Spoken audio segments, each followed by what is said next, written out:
Hola, hola, bienvenidas a todas las que ya están integradas aquí en el grupo.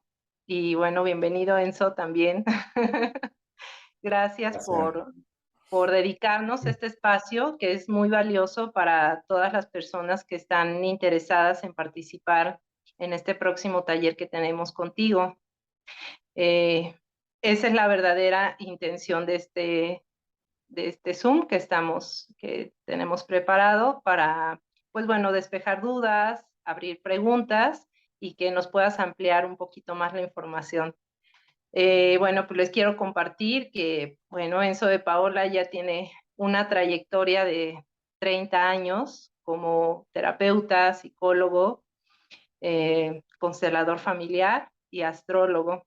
También es director de su escuela en Palma de Mallorca, que es Cosmosistémica. Y bueno, pues la verdad que tenemos a todo un profesional en el área psicológica, sistémica, y que pues bueno, nos sentimos muy, muy honradas y honrados, o caballeros que vayan a participar, que vengas a Querétaro a compartirnos tu conocimiento y a desarrollar este taller. Gracias, Enzo. Gracias a ti, Nora, y bueno, muchísimas gracias también a todas las personas que están presentes en esta reunión. Es una reunión que hemos organizado de manera breve, ¿verdad, Nora? O sea, Claro. a brevedad porque tenemos los tiempos un poco ajustados y eso, por eso fue como este llamado prontamente para poder reunirnos hoy. Y la intención es ampliar información sobre este taller. Para mí es un placer poder estar en Querétaro cuando Nora me lo comentó el año pasado cuando hablamos.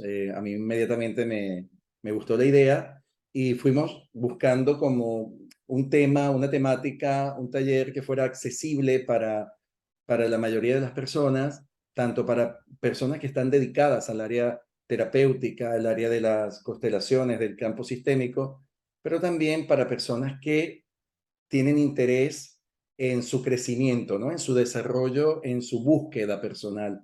Entonces, uno de los temas porque tuvimos como un abanico, ¿no? De temas para plantear, decidimos precisamente el drama corporal, ¿no? El drama corporal, esa deuda que se paga, ¿no? De manera generacional. Entonces, lo primero es siempre recordar que nosotros tenemos memorias sistémicas, memorias familiares. Esas memorias familiares están alojadas en nuestra historia, en esa historia que le llamamos árbol, en esa historia que le llamamos transgeneracional, y eso está, o nos puede siempre indicar que tenemos como una especie de película, ¿sí? De películas, de capítulos, de situaciones que van ocurriendo a lo largo de las distintas generaciones y que la van viviendo los diversos ancestros, familiares, miembros de nuestro sistema. Eso, por supuesto, va a generar que dentro de esas dinámicas, dentro de esos embrollos, se vayan produciendo situaciones que luego se anidan en las memorias familiares y pueden ir creando u originando lo que se llamaría posteriormente un síntoma, una somatización o incluso el posible desarrollo de las repeticiones de enfermedades que aparecen en las familias. Cuando nosotros vemos que ya hay más de 2 a 3 generaciones que están repitiendo un, un tema con una enfermedad, o sea, un tema que está relacionado con el ámbito, con el área de la salud, ya comenzamos a hacer también un abordaje aparte de lo genético, ¿no? Aparte de los aspectos genéticos que pueda conducir o que nos pueda indicar dicha enfermedad, es mirar qué ocurre desde lo sistémico. Pero el objetivo, uno de los grandes objetivos de este taller es observar, detectar, sobre todo para personas que estén padeciendo actualmente de casos o que hayan presentado afecciones o reacciones psicosomáticas, el poder descubrir de dónde vienen esos gatillos principales de la somatización y con qué área, llámese emocional, llámese a nivel generacional, ha estado esa emoción base, ¿no? Esa emoción de origen o ese evento de origen. Entonces, hay eventos de origen, también se les llaman eventos nucleares, que son los que después constituyen las posibles eh, lealtades. Son lealtades, lealtades invisibles, que se van reproduciendo, que se van presentando en los descendientes o en aquellos descendientes que se convierten en los pacientes identificados. Se les llaman pacientes identificados del sistema familiar. Entonces, cuando tenemos, por ejemplo, una situación en la cual nosotros ya hemos ido a médicos, hemos revisado a través de la parte médica, de los especialistas, nos hemos realizado pruebas, análisis, y hasta los mismos médicos dicen, mira, físicamente, clínicamente, no existe un factor orgánico y ya incluso refieren a la persona a psicoterapia o a psicología, ya ellos están hablando, aunque no lo digan, están hablando de reacciones o de cuadros psicosomáticos. Entonces, los cuadros psicosomáticos son especialidades de la casa hoy en día en relación a lo que se ha producido anteriormente en circunstancias, en historias que han presentado miembros de la familia. Cuando hemos tenido, por ejemplo, un foco de violencia reiterativa en la familia anteriormente, imagínense que haya existido una historia violenta de un abuelo paterno, ese abuelo paterno lo transmite a los hijos, el padre, que sería ya la siguiente generación, también reproduce una situación violenta. Entonces, ¿qué ocurre? La generación posterior, que ya sería en este caso, estaríamos contando tres generaciones, el abuelo, el padre y el hijo, este hijo o esta hija pudiera representar algún foco que se traduce en el cuerpo o que se comienza a generar en el cuerpo producto de esos actos de violencia. Entonces, si hubo una violencia, vamos a decir violencia, eran ataques, agresiones, la persona estallaba de enfado, de coraje, ¿no? De enojo. Y eso le llevaba a que no podía controlar sus instintos y se volvía agresiva. Eso se puede convertir 2 o 3 generaciones después en un proceso de somatización. ¿Y cómo se puede somatizar? Por ejemplo, se puede somatizar a través de la tensión arterial. La tensión arterial sería un caso de somatización producto de violencia. Eso es como decir, una especie de algoritmo, ¿no? Que se produce. El caso de problemas, por ejemplo, con el azúcar, no quiere decir casos de diabetes, no, sino bajones o alteraciones en la glucosa, en la glicemia. Esas personas que sufren bajas de azúcar o subidas del azúcar sin ser detectadas como personas diabéticas, esto puede provenir también de casos de una insuficiencia de afectividad en las relaciones del sistema familiar. Por ejemplo, en los casos de transmisión de mujeres, cuando han sido mujeres que no se han podido dar afectos, que no se han expresado el cariño, que no han tenido una conexión en donde se pueda decir, se desarrollaron procesos afectivos en esas relaciones de mujeres, eso pudiera suscitar asomatizaciones que luego las generaciones de adelante, especialmente mujeres, padecerían de que de problemas con la regulación de la glicemia o de la glucosa a nivel corporal. Y eso pudiera más adelante o después de muchos años convertirse en una diabetes. La respuesta es sí.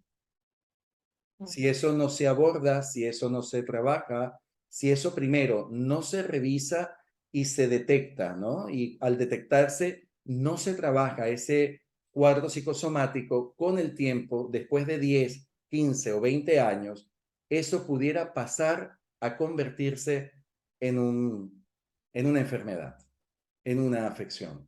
Entonces, primero, para nosotros, yo tengo una especialización en lo que son las enfermedades psicosomáticas, por eso abordo muy profundamente este tema.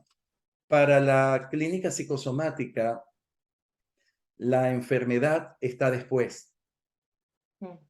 ¿Ven? La enfermedad está después. Realmente en el 70-75% de los casos, los primeros diagnósticos son completamente basados en respuestas que el cuerpo va minando, se va minando de emociones no resueltas, de situaciones emocionales no resueltas que también se traducen en continuas, digamos, en continuas alteraciones en las distintas reacciones de la persona, desde su sistema nervioso, igualmente de lo que dispara o lo que se puede disparar a nivel hormonal. O sea, cuando nosotros estamos muy expuestos o muy presionados o presionadas, ¿no? A nivel de sistema nervioso, el sistema nervioso ya comienza a reproducir una serie de informaciones o de mensajes desordenados al cuerpo.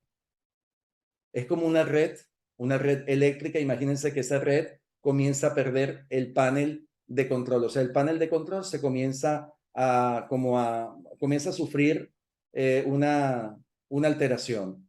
Entonces, tal cual, ¿qué ocurre? La información que lanza o que comienza a lanzar se va desorientando y eso puede enviar una serie de correntazos, ¿no? Hacia un sector que por lo general no es orgánico, es visceral. Lo que atañe primero, lo que realmente afecta en los cuadros psicosomáticos no son órganos, son vísceras. Pero claro, primero está la víscera o sea, y al tiempo, si hay otros factores que se van alienando, ahí pudiera afectar el órgano. Pero eso es al tiempo, ¿eh? Eso no es así, que uno dice la rabia, el hígado, la tristeza, los pulmones. No, eso es posteriormente. Lo primero que una emoción o una situación prolongada pudiera afectar son las zonas o las regiones viscerales, como también las llamadas zonas blandas, como también, por ejemplo, áreas que son dérmicas y epidérmicas. Por eso la piel es una de las favoritas, es una de las áreas o del órgano principal, aquí sí, ¿no? Aquí sería el órgano principal que está más expuesto en los casos de somatización. Por eso hay muchas personas que inmediatamente reflejan algún tipo de reacción por medio de la piel.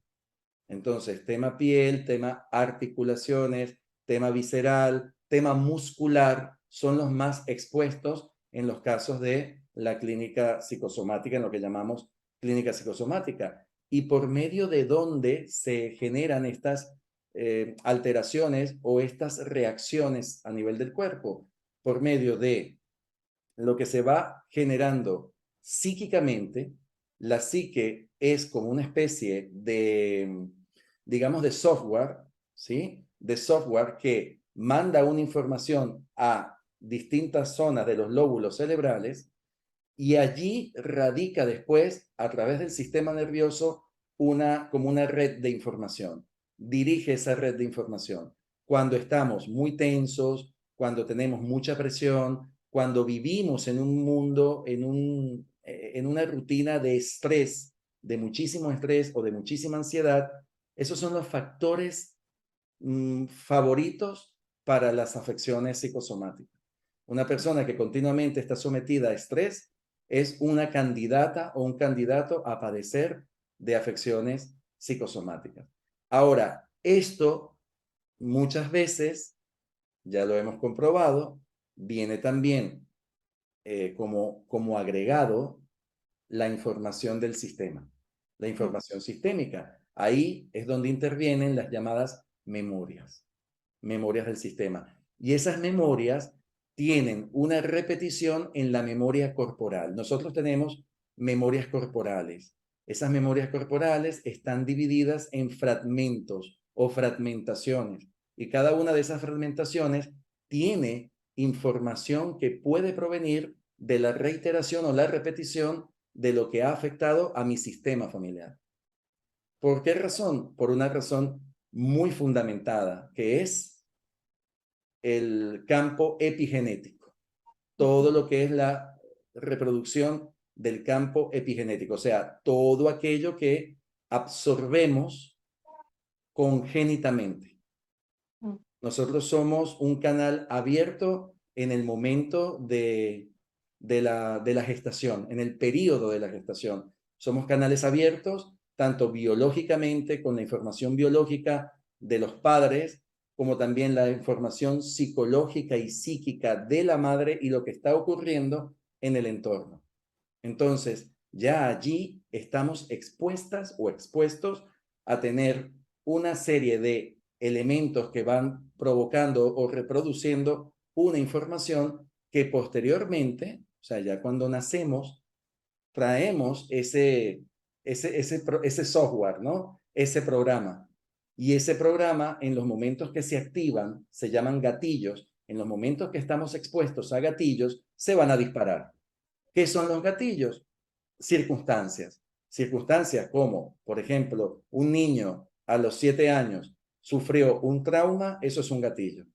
Ese trauma ya va a disparar una serie de efectos que se van a postular o se van a enfocar, se le llaman áreas de focalización del cuerpo y van a estar allí reactivas. Entonces, si alguien sufre un trauma que fue, por ejemplo, la pérdida drástica de la madre. La madre murió en un accidente, la madre murió por un infarto, o sea, fue una pérdida, un abandono inmediato de la madre, ¿sí? Sistémicamente hablando, pues esa criatura de 7 años va a tener ya una herida formada emocionalmente, que es una herida de abandono. Y esa herida de abandono va a estar reproduciendo una sintomatología cada cierto tiempo. Cada vez que se vea la persona expuesta a situaciones de abandono, de ausencias, de que la van a dejar o que tiene que dejar algo, que tiene que tomar una decisión, pero esa decisión le lleva a tener que abandonar un proyecto, abandonar una idea, abandonar un proceso, abandonar un lugar, abandonar una casa, todo lo que refiera la reacción de abandonar algo, eso también le va a reproducir un un punto gatillo en el cuerpo. Y el punto gatillo de preferencia en esos casos es el estómago.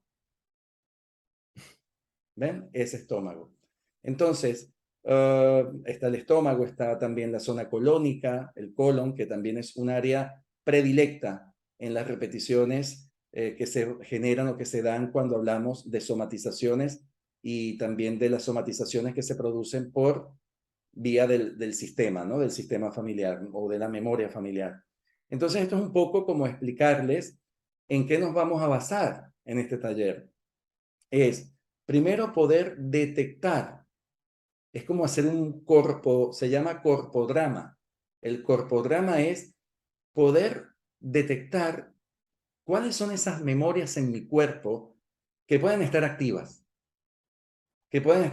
o que tienen una información que inconscientemente se van a activar en los momentos críticos, o sea, cuando esté en una situación crítica o cuando se recrea algo similar. Y luego viene también ya el proceso de descodificar esos síntomas a través de lo que es el campo de la constelación, llámese aquí la constelación sistémica psicosomática, ¿no? Entonces, esa constelación sistémica psicosomática es la que permite también ayudar a la persona bajo el tema que presente, poder como ir, yo le llamo descodificando, ¿no? Descodificando ese síntoma, ese gatillo repetitivo y también irlo como liberando de su propio guión personal, de su guión, de su biografía personal, de aquella situación, de aquella historia que está vinculada con el drama familiar. Por eso hablamos del drama corporal que proviene de la familia. Aquellos dramas que han estado, que han existido en la familia, es como si se alocaran, como si se reflejaran en el cuerpo de la persona o de los descendientes, en el caso de las personas que presentan estas repeticiones, ¿sí? Que después de muchas pruebas médicas no se consigue ningún resultado, pero siguen padeciendo de la sintomatología. Entonces, es allí donde interviene la clínica psicosomática. Entonces, un poco para explicar todo este proceso. Y si nos gustaría, Nora, que aprovecháramos este espacio para las preguntas, ¿sí? Preguntas que tengan, preguntas que quieran hacer, que les inquieta, que quieren saber más sobre la dinámica del taller, sobre la temática. Pues bueno, estamos aquí para eso. Pueden levantar la mano, ¿eh? Y prender su cámara. Marisela, puedes ya activar tu audio, ¿ver? Ahora. Ahora. Gracias, Enzo. Una pregunta, ¿hay manera de corregir o de sanar esas somatizaciones? Claro, es que fíjate, la pauta de este taller es precisamente que ya tú tengas el mapa, ¿no? Ese mapa que te permita, bueno, que sí, que te permita detectar, reconocer de de dónde viene el conflicto. Y ahí empieza el proceso. Puede empezar un proceso donde vas a ir mejorando o modificando y en algunos casos, dependiendo la sintomatología, pudiera desaparecer con el tiempo. Puede desaparecer. Cuando es funcional, puede desaparecer. Cuando es orgánico, no. Pero cuando es funcional, puede desaparecer. Por ejemplo, te pongo un ejemplo de casos de éxitos donde ha desaparecido completamente un síntoma. Jaquecas. No migrañas, depende de la migraña, pero las jaquecas, hay personas que tienen efectos jaquecosos, o sea, dolores de cabeza que se producen en los momentos donde están expuestas a presión. Pues hay personas que han logrado superar ese tipo de malestar que antes se presentaba de 5 a 6, 7 veces al mes, a disminuir a que les aparezca una sola vez al mes o desaparecer completamente. Eso es Ok. un caso, ¿no? Ujú. Sí. Te pregunto, Enzo, porque en mi caso, en mi familia, en cada generación hay personas que han presentado derrames cerebrales o situaciones neurológicas. Por ejemplo, mi mamá, arriba de ella, una hermana de su papá, de mi generación, una prima hermana, pero siempre son temas neurológicos y me llama mucho la atención. Claro, en tu caso lo que se puede mirar es qué es lo que antecede, qué es lo que representan, qué representan y a quiénes representan realmente esos derrames. Y en tu caso, que no estás expuesta, es poder como anticipar o prevenir. ¿Ves? Porque claro, cuando no padecemos o no hemos tenido experiencias, entonces tenemos como una ventaja. Hay una ventaja. Eso es como la persona que tiene antecedentes diabéticos, pero la persona no es diabética. Entonces puede de alguna manera salvaguardarse. ¿Para qué? Para no desarrollar la enfermedad, aunque hereditariamente esté presente. Entonces eso también puede ser un punto de ayuda a todo este trabajo que podamos llevar a cabo, que podamos aprender. Gracias, Enzo. Gracias a ti, Marisela. Lourdes, ¿quieres preguntar? Sí, y también me imagino Esmeralda, ¿verdad? Bien, ok. Lourdes, puedes abrir tu audio. Ya. Mucho gusto. Mucho gusto, Lourdes. Te he visto varias veces ahí como invitado de Juan Carlos, entonces estoy muy contenta de que estés aquí. Mi pregunta es, ¿cómo va a ser la dinámica del taller? Si va a ser como varias veces vamos a los talleres de que alguien pasa y constela su tema, o también va a haber explicación como lo acabas de dar, que para mí es muy valioso esto que has hecho. Mira, van a haber tres cosas. Explicación teórica, teórica técnica, dinámicas para todas las personas, o sea, dinámicas grupales, dinámicas de también de trabajo grupal y constelaciones. O sea que se va a trabajar por todos los lados y también vas a tener la parte la parte de instrucción y aprendizaje de fórmulas de comprensión. Por ejemplo, lo del corpodrama lo vas a tener. Muy bien, me entusiasma. Me imagino que Nora nos dará Sí, bueno, por datos de lugar y supuesto. costo, ¿verdad? Claro que sí. Gracias. Gracias a ti, Lourdes. Esmeralda, adelante. Ya puedes abrir tu audio. Hola, buenas tardes a todos. Soy Esmeralda. Bueno, mi duda específica, ahorita escuchándote justo, la verdad es que no lo tenía contemplado. Yo estoy interesada en el curso por una cuestión muy personal, pero ahorita escuchándote hablar, em, tengo una niña de 10 años que a los 3 años desarrolló vitiligo y bueno, es una enfermedad, un padecimiento autoinmune. Entonces, de parte mía o de mi familia, la verdad, nadie que yo tenga conocimiento tiene ese padecimiento. De la parte de mi esposo sí, pero aquí lo, digamos, extraño es que generalmente el vitiligo no se presenta en niños, pero mi hija lo desarrolló a los 3 años. Hay muchísimas situaciones y yo puedo como extenderme mucho en el tema, pero eso es ahora lo que más me llama la atención, ¿no? El entender, evidentemente ella está chiquita y pues no puede ir al curso, pero quiero ver si por medio de mí, ella pudiera como de cierta forma entender el padecimiento y qué lo está originando y si en algún momento lo pudiera revertir. Claro, lo que pasa es que tu hija, fíjate que cuando tú comentas que es extraño que en un niño, en una niña tan pequeña ya se comience a manifestar, ¿no? Pero cuando pasa esto es porque la niña es, para nosotros, sistémicamente hablando, es una paciente identificada del clan.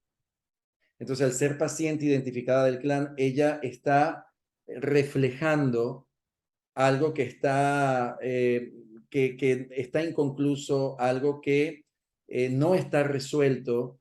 Y te voy a dar también una versión del vitiligo, te voy a dar una versión de lo que es el conflicto sistémico.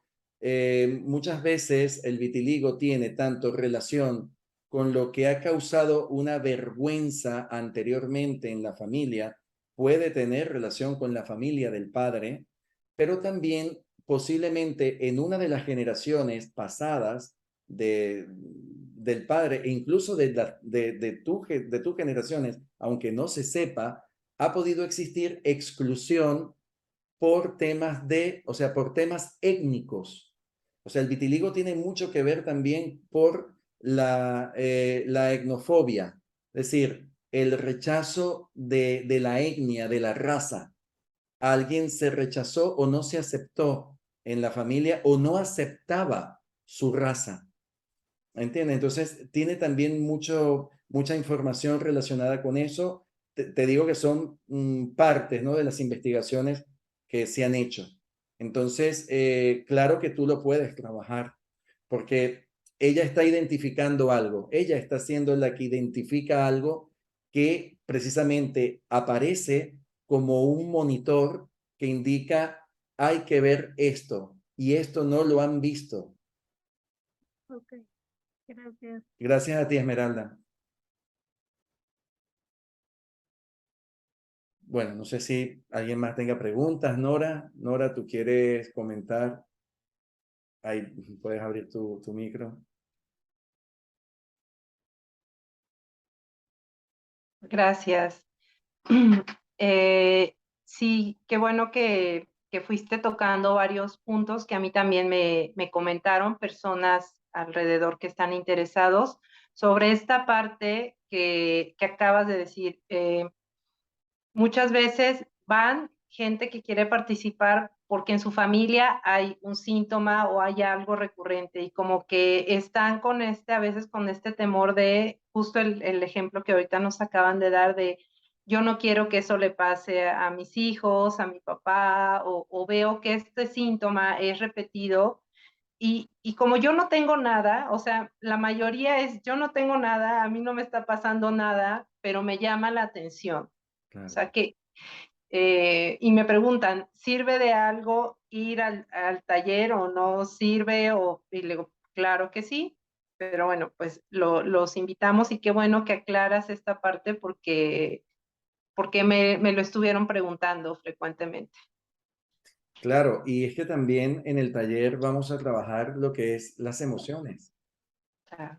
Entonces, las emociones las tenemos todas las personas, o sea, nosotros somos seres emocionales intentando ser racionales, no al revés. Entonces, como seres emocionales, estamos siempre expuestos a las distintas reacciones de lo que sentimos, ¿no? De cómo sentimos. Y muchas veces no distinguimos lo que es una emoción básica de una emoción que comienza a perder la línea o a pasarse de la línea. Esto significa cuando una emoción comienza a desbordarse. Y ese desborde emocional que produce, ya produce una emoción que puede ir generando algún tipo de daño o de toxicidad en el cuerpo. Entonces, no es lo mismo gestionar la tristeza que esa tristeza se convierta en depresión. Entonces, ya cuando la tristeza ya no es tristeza, ya es depresión, ya estamos hablando de una emoción patológica. Cuando la rabia ya no se manifiesta o se libera como rabia, que es normal en cualquier persona, un enojo, un enfado, y eso comienza a desbordarse, se convierte en agresión, se convierte en agresividad, y eso puede llevar a la persona a estados de violencia. ¿Ven? Así pasa con el miedo. El miedo lo puede sufrir cualquiera de nosotros que estamos aquí. Todos hemos sufrido miedo alguna vez, todos podemos sufrir miedo en cualquier momento, pero el miedo es sano. Ahora, el pánico, no. El pánico ya genera una serie de reacciones, el pánico genera una serie de consecuencias.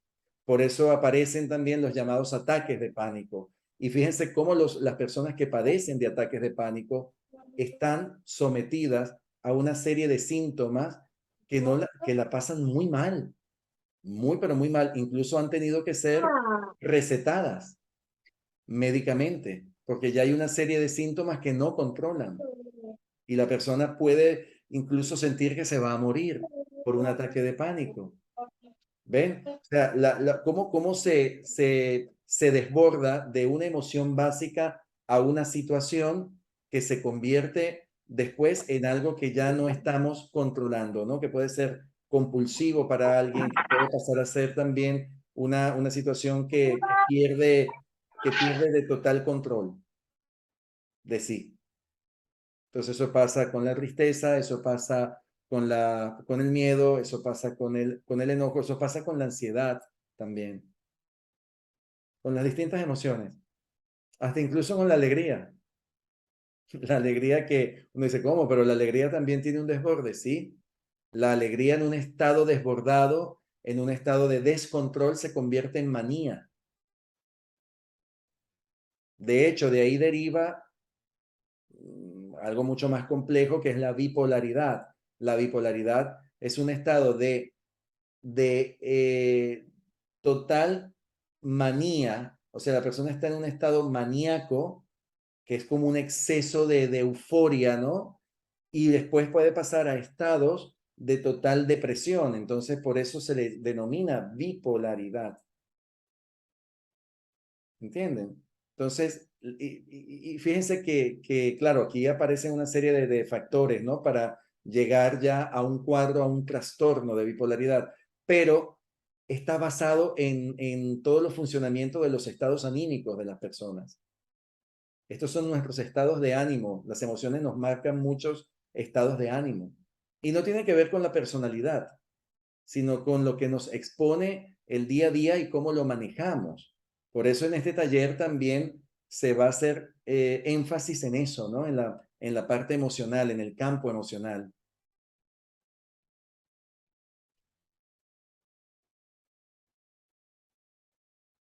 Bueno, no sé si hay alguna otra pregunta que quieran hacer, si Liana tiene alguna pregunta, si Kira tiene alguna pregunta, o Margarita, Omar,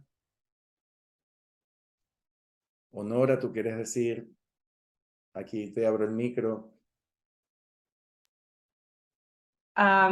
Sí, también ahorita que mencionas todo esto, una persona me preguntó si se podría tratar el tema de una adicción, o sea, adicción, llámese alcoholismo, o adicción a alguna droga o así. Eso también fue algo que me llegaron a preguntar. Claro, sí, el tema de adicciones está también muy, vamos a decirlo de esta manera, está ligado, está relacionado con circunstancias que, si la vemos a nivel de constelaciones, si la vemos a nivel psicogenealógico, podemos llegar a una raíz, ¿no? A una raíz y de allí partir para que la persona se pueda ayudar.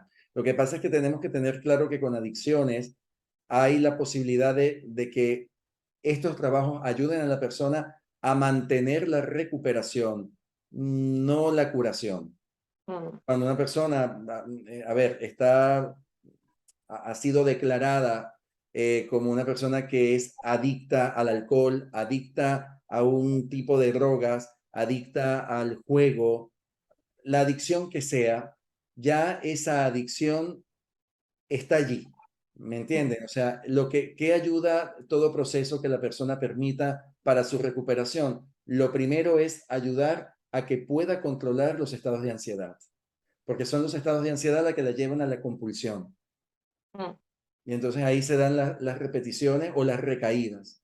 Pero hasta ahora, lamentablemente, no se puede decir, mira, con todos estos procesos o todos estos trabajos, o cuando una persona va, por ejemplo, a narcóticos anónimos o alcohólicos anónimos, la persona está curada. No está curada.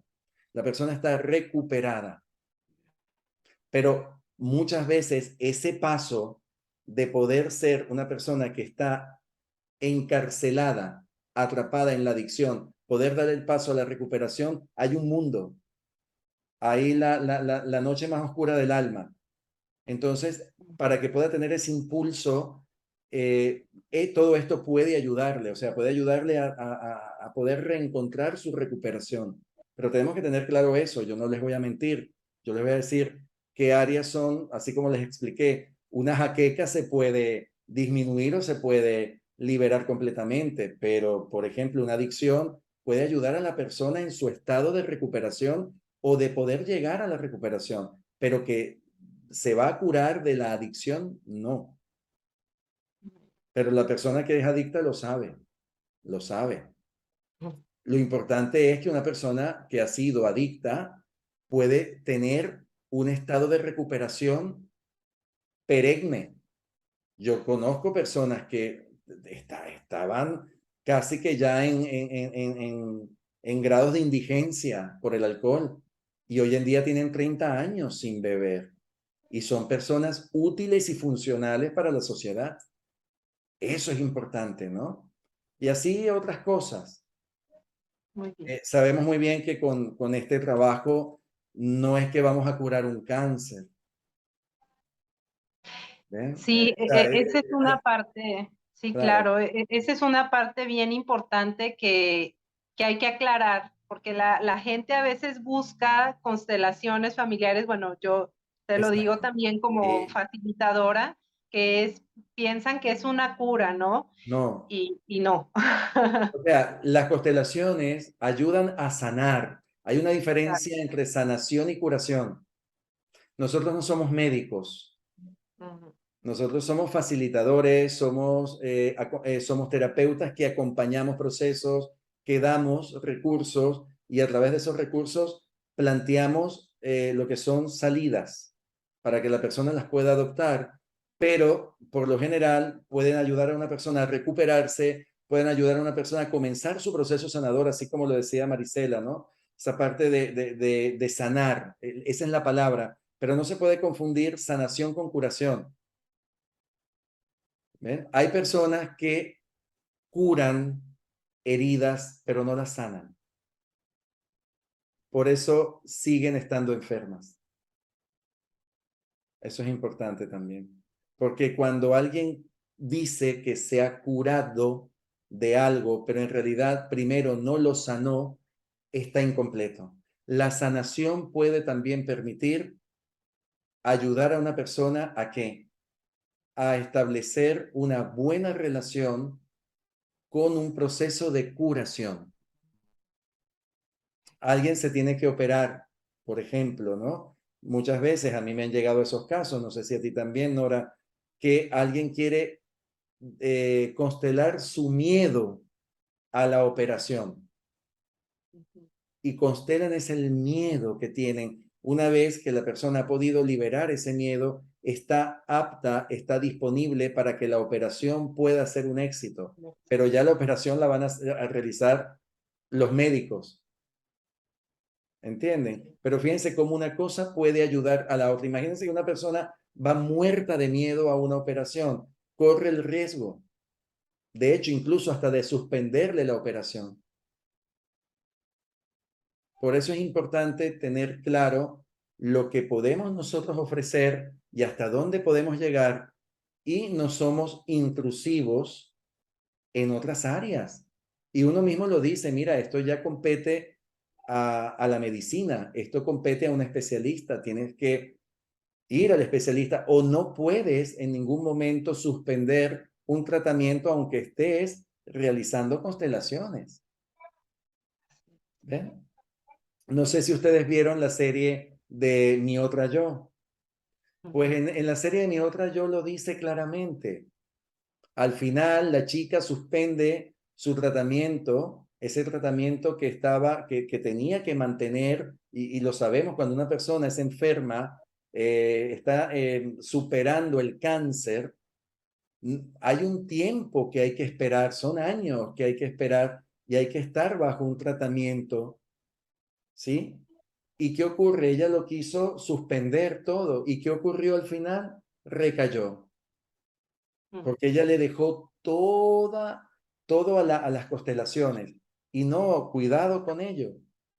Cuidado con ello, porque las constelaciones no invitan a suspender ningún tratamiento. Y el mismo constelador, que al final es médico, se lo dice. Esto no ni propone, ni tampoco aspira a que tú dejes un tratamiento que estás llevando médicamente. Esto te va a ayudar a sanar el proceso interior. Pero lo que se está haciendo a nivel clínico, a nivel médico, se tiene que continuar. Ahí hay un balance.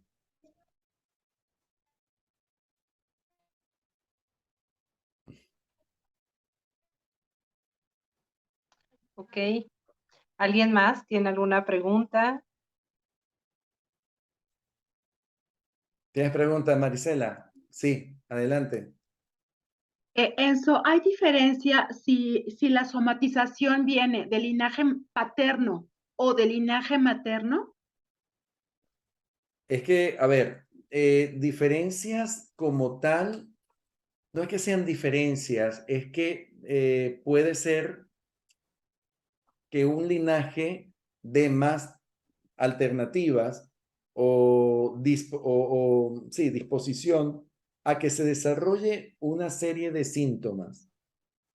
Por ejemplo, los linajes maternos o el linaje materno, puede haber más tendencias a que se desarrollen síntomas de tipo visceral, de carácter visceral, o sea, síntomas que estén relacionados con la vejiga, síntomas que estén relacionados con el estómago, síntomas que estén relacionados con el colon, con toda la región intestinal, ¿ves? Síntomas que estén relacionados, a ver, con incluso con la zona, sí, con la piel también. Ahora, del linaje paterno, por ejemplo, hay más tendencias a desarrollos de síntomas nerviosos, desarrollos de síntomas mentales, musculares, articulatorios. Bueno, el articulatorio, mentira, el articulatorio puede venir de cualquiera de los dos, los articulatorios. Pero, por ejemplo, algo que se destaca muy bien es la sintomatología psíquica, o sea, lo que se llaman los trastornos psíquicos tienden a estar más relacionados por el linaje del padre que de la madre. Ahora, independientemente que lo desarrolle una mujer o un hombre, sino aquí hablamos de los linajes, ¿no? De dónde puede venir una causa. Fascinante, Enzo, gracias. Gracias a ti, Marisela. Además que es una pregunta muy, muy interesante también para poderla desarrollar acá. Gracias a ti.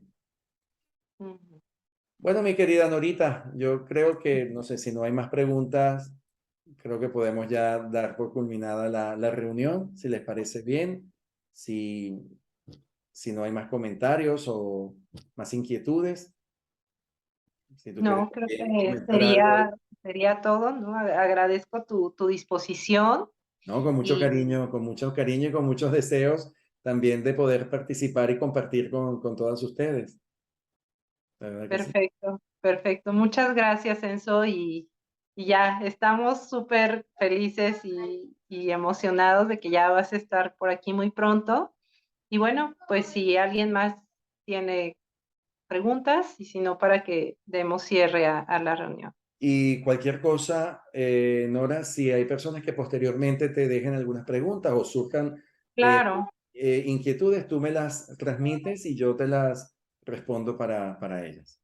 ¿Ok? sí. Aquí, bueno, pues a mí me toca ser tu anfitriona y parte del equipo que está desarrollando todo esto. Entonces, para las que no nos conocemos de forma presencial, eh, mi, mi número de celular, mi contacto está disponible para todas ustedes. Y hay un chat también que abrí para los que están interesados, mantener una línea de la información que se está compartiendo. Estupendo. Bueno, ahí te están preguntando costo y tiempo. Me imagino que tú lo vas Ok, a responder. sí, aquí les comparto mi número de WhatsApp y directamente nos comunicamos para no extender más. Vale. Bueno, muchísimas gracias de verdad por la asistencia, por la presencia. Que tengan una feliz tarde en México y nos vemos pronto. Nos vemos prontito. Y gracias a ti, Nora, también por el tiempo y la Gracias. dedicación. Besos y abrazos para todas. Hasta pronto.